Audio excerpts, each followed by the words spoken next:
Guys क्या आपको भी कंफ्यूजन होता है कि आपको कौन सा रैकेट लेना चाहिए, क्योंकि आप जब नया नया स्टार्ट करते हैं बैडमिंटन खेलने के लिए तो आपको प्लेयर्स दिखते हैं, आप प्लेयर से पूछते हो कि कौन सा रैकेट से वो खेलते हैं और कौन सा रैकेट रिकमेंड करते हैं। तो पर्टिकुलर बंदा आपको कोई रैकेट रिकमेंड करेगा, फिर कोई दूसरा पर्टिकुलर प्लेयर आपको दूसरा रैकेट रिकमेंड करेगा, तो थोड़ा सा कंफ्यूजन हो जाता है। तो आज इस वाले वीडियो में मैं आपको बताऊंगा कि कौन से रैकेट्स इंडिया में अवेलेबल मिलते हैं यहाँ पे और कौन सा रैकेट लेना चाहिए कौन सा नहीं। लोअर एंड से टॉप एंड में जाएंगे और ये बात अच्छी है कि इस पर्टिकुलर मोमेंट पे मेरे पास ऑलमोस्ट सब टाइप के रैकेट्स हैं जो आपको मार्केट में मिल जाएंगे। तो इस वाली वीडियो में बात करेंगे और आपको अपने लिए पर्टिकुलरली कौन सा रैकेट लेना है वो वाला वीडियो सेपरेटली आएगा, जिसमें मैं रैकेट के कैरेक्टरिस्टिक्स को अलग अलग डिफरेंशिएट करूंगा और उस हिसाब से हम लोग डिसाइड करेंगे कि आपके लिए कौन सा रैकेट बेस्ट है। तो चलो, मेरा नाम है उत्कर्ष, आप देखो यूटी के बैडमिंटन, स्टार्ट करते हैं। तो सबसे जो बेसिक रैकेट आते हैं वो आते हैं ऐसे वाले। इस रैकेट की कंडीशन में मत जाओ, ये एकदम बिगिनर टाइप का रैकेट है। तो ये आपको कोई भी मार्केट में मिल जाएगा, लाइक आप गिफ्ट शॉप्स में भी ऐसे वाले रैकेट मिल जाएंगे या फिर स्टेशनरी शॉप से भी आपको ऐसे वाले रैकेट मिल जाएंगे। ये ऐसे टंगे होते हैं, प्लास्टिक में रैप होते हैं, ये कभी कभी तो 2 का सेट भी आता है और उसके साथ में शटल्स भी रहती हैं। तो ये एकदम अननोन ब्रांड्स, कोई ब्रांड नहीं होता इसका, ये स्टील के बने हुए रैकेट्स हैं और कभी कभी तो ये आयरन के भी बने होते हैं, तो इसमें रस्ट लगने का भी चांस है। ये आपको अराउंड मिल जाता है 150 रुपीज़ का एक रैकेट, या फिर आपको 200 में 2 रैकेट्स विद शटल्स भी मिल जाता है। तो अगर आपको एकदम बिगिनर, एकदम बेसिक खेलना है, आपको कभी कभी खेलना है या फिर कुछ कोई इवेंट हो रहा है उसमें बस आपको बोला है कि रैकेट लेके आना है और ज़्यादा कुछ तरीके से नहीं खेलना है, तो आप इस रैकेट के लिए जा सकते हो। बट मैं फिर भी बोलूँगा आपको इस रैकेट के लिए नहीं जाना है। अगर आपको एकदम बजट खत्म है, आपको रैकेट मिल ही नहीं रहा है, आपके आसपास में कोई शॉप ही नहीं है स्पोर्ट्स वाली और आपको एक गिफ्ट शॉप मिलती है जिसमें आपको ये वाले रैकेट मिलते हैं, तो आप इसको ले सकते हो। इसमें होता क्या है, पहली बात तो ये इसके अंदर जो स्ट्रिंग्स है ये भी टूट चुकी है इसके अंदर एकदम ट्रांसलूसेंट या फिर ट्रांसपेरेंट टाइप की स्ट्रिंग्स आती हैं जो कि एकदम मतलब अच्छी नहीं होती एकदम, और इसका टेंशन एकदम खत्म सा होता है। ये देख सकते हो आप, इतना ज़्यादा ये इसके अंदर स्ट्रिंग जो है वो लूज होती हैं और इसको आप खिलाते हो तो इसमें से आवाज़ भी आने लग जाती है। एकदम स्टील का होता है, बेंड हो सकता है, कुछ भी हो सकता है, टेढ़ा भी हो जाता है यहाँ से, और ना इसका रैकेट का हैंडल अच्छा होता है, ना इसके साथ में जो ग्रिप लगी होती है वो अच्छी होती है। तो आपको इन टाइप्स के रैकेट से तो दूर रहना है। ये हो गए फर्स्ट टाइप के रैकेट्स जो कि एकदम सस्ते में आते हैं और आपको कहीं भी गिफ्ट शॉप वगैरह पे मिल जाएंगे।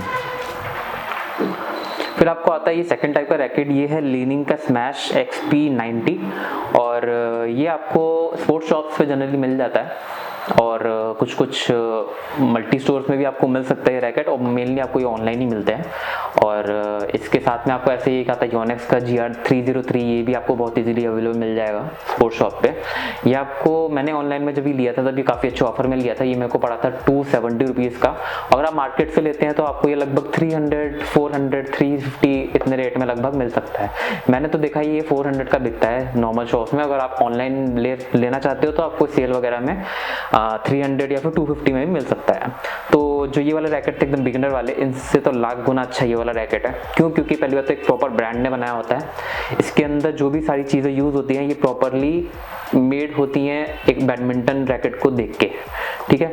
ये वाला भी जो है रैकेट ये मेटल बेस्ड ही है। अब इसके अंदर लिखा है ये है ड्यूरालुमिन टाइटेनियम, तो टाइटेनियम तो नहीं होगा, ये एल्यूमिनियम का रैकेट होगा। और कुछ रैकेट आते हैं स्टील के भी आते हैं, तो ये वाला एल्यूमिनियम रैकेट है। इसमें क्या होता है, इसमें यहाँ पे ना रैकेट का जैसे ये 3 पार्ट्स होते हैं। ये आपका रैकेट का हेड होता है, ये आपकी शाफ्ट होती है और ये आपकी ग्रिप होती है, आप उसको हैंडल भी बोल सकते हो, ठीक है। तो ये जो रैकेट का हेड है और यहाँ पे जो शाफ्ट है, इसके बीच में ना यहाँ पे एक छोटा सा जॉइंट होता है, ठीक है। ये एक अलग से टी जॉइंट बोलते हैं इसको, जो कि बनाया जाता है। जो ये शाफ्ट होती है ये अलग से मैन्युफैक्चर होती है और जो रैकेट का ये जो फ्रेम है ये अलग से मैन्युफैक्चर होता है और बाद में जाके इस टी जॉइंट की हेल्प से इस फ्रेम को इस शाफ्ट के साथ में अटैच कर दिया जाता है, ठीक है। तो ये जब रैकेट होते हैं इनको बोलते हैं टी जॉइंट रैकेट्स। तो ये होते हैं एकदम बिगिनर लेवल के रैकेट्स, ठीक है। और ये आपको बहुत ही सस्ते में मिल जाते हैं। तो ये वाले रैकेट आपको मिल जाएगा इजीली, और मोस्टली हमेशा आपको गट किया हुआ ही मिलता है, मतलब इसके अंदर स्ट्रिंग्स ऑलरेडी रहती हैं, ठीक है। इसके बाद में आते हैं हम लोग इस पे। ये है एक स्टील का ही रैकेट है, लेकिन इसमें आप देखेंगे यहाँ पे जो इसका टी जॉइंट है ना, यहाँ पे कोई टी जॉइंट नहीं है, ये जॉइंटलेस रैकेट है। तो ये भी स्टील का ही रैकेट है और ये है कौन सा, आर्टेंगो का BR710। ये डिकैथलॉन का रैकेट है, डिकैथलॉन के स्टोर होते हैं उसमें आपको ये वाला रैकेट मिल जाएगा। ये भी स्टील का रैकेट है लेकिन यहाँ पे जॉइंट नहीं है, ये जॉइंटलेस रैकेट है। तो ये वाला जो रैकेट हुआ जिसमें टी जॉइंट होता है, तो ये जो जॉइंटलेस रैकेट होते हैं उससे बेटर होते हैं। क्यों? क्योंकि जो जॉइंट वाले रैकेट्स होते हैं ना, ये क्या होता है, जब आप खेल रहे होते हैं या कभी आपका रैकेट कभी किसी से टकरा जाता है या फिर आप जब इसको स्टोर भी करते हैं, तो क्या हो सकता है कि यहाँ पे जो जॉइंट बना हुआ है ना, ये कभी कभी मतलब खेलने के साथ में, टाइम के साथ में ना, ये जॉइंट हो सकता है खराब, ये जॉइंट टूट सकता है। लाइक ये एक अलग से जॉइंट है, तो इसको उतनी पावर या फिर उतनी स्ट्रेंथ नहीं मिलती इस रैकेट को कि ये इस रैकेट को ज़्यादा टाइम तक चला पाए। मतलब चलता तो ये भी है, अभी तक तो मेरे पास है ये अराउंड, मेरे पास हो गए इसको 3 साल से ज़्यादा हो गए इस रैकेट को, मेरे पास ही है अभी भी। बट ये वाले जो होते हैं जॉइंटलेस रैकेट, ये इस रैकेट से बेटर होते हैं ये वाले। ठीक है, इसके बाद में आते हैं हम उसके आगे वाले कैटेगरी पे। तो ये हो गया एकदम बिगिनर लेवल का ग्रेफाइट रैकेट। अभी ग्रेफाइट रैकेट क्या होते हैं, ये होते हैं ग्रेफाइट मटेरियल से बने हुए। अच्छा, जो ये वाला रैकेट था जॉइंटलेस स्टील वाला, और ये जो हो गया ग्रेफाइट जॉइंटलेस वाला, इसके बीच में भी एक रैकेट लाया करता है जो कि होता है हाइब्रिड रैकेट। मतलब कि उसके अंदर जो शाफ्ट होती है वो ग्रेफाइट की हो सकती है, और जो उसका फ्रेम हो सकता है वो हो सकता है एल्यूमिनियम का, या फिर जो फ्रेम होता है वो होता है ग्रेफाइट का और शाफ्ट होती है एल्यूमिनियम की। कुछ रैकेट ऐसे आते हैं जैसे योनेक्स का कार्बोनेक्स 6000, ये सब रैकेट जो हैं ये, या फिर लीनिंग का जीटेक सीरीज जो है, ये सब इस रैकेट की सीरीज में आती हैं।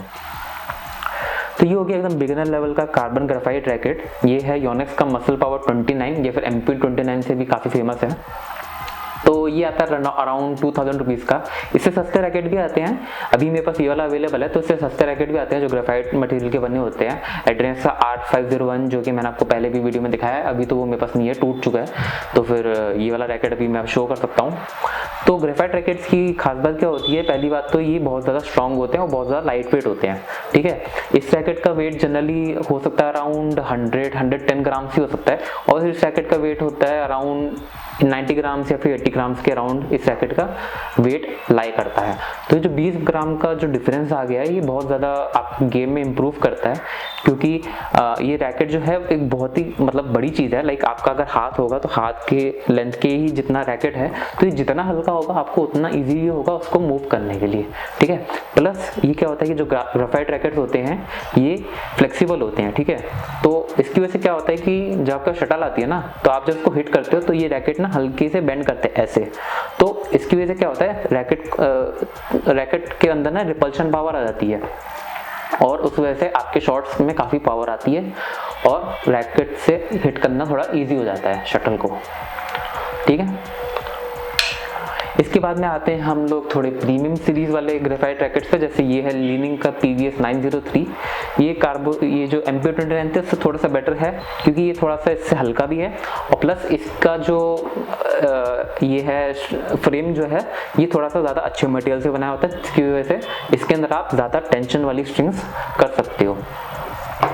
ठीक है, तो ये हो गया उससे ऊपर का रैकेट। और फिर जो सबसे प्रीमियम वाली सीरीज आती है वो मेरे पास ये मेरा है लीनिंग का GeForce 380।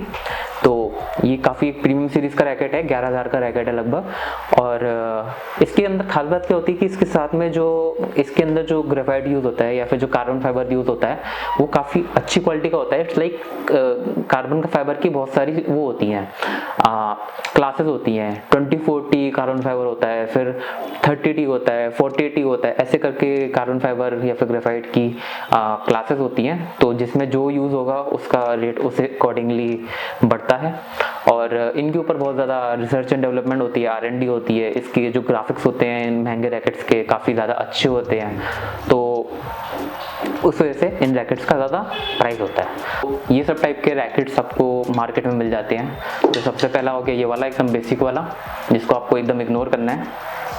इसके बाद में आता है ये वाला, जी है स्टील वाला विथ टी जॉइंट रैकेट। फिर उसके बाद में आता है ये वाला, ये भी स्टील रैकेट है बट ये जॉइंटलेस है। इसके बाद में आता है entry level carbon graphite racket, तो ये वाला है। उसके बाद में आता है उससे थोड़ा बेटर क्वालिटी का कार्बन ग्रेफाइट रैकेट। और सबसे ऊपर आता है ये बेटर क्वालिटी का, उससे भी बेटर क्वालिटी का कार्बन ग्रेफाइट रैकेट। ओके, तो आई होप आपको ये वीडियो अच्छा लगा होगा। इसमें मैंने आपको ऑलमोस्ट सारे टाइप के रैकेट्स दिखा दिए जो कि आपको मार्केट में अवेलेबल होते हैं। और आपको कोई भी क्वेश्चंस हो अभी भी तो फिर आप मेरे से कमेंट सेक्शन में पूछ सकते हैं, या फिर आप मेरे इंस्टाग्राम के हैंडल यूटी के बैडमिंटन को भी फॉलो करके वहाँ पर डायरेक्ट क्वेश्चन पूछ सकते हैं। So thank you for watching. अच्छा लगे वीडियो तो लाइक जरूर कर देना, अपने फ्रेंड्स के साथ में शेयर कर देना। चलो मिलते हैं।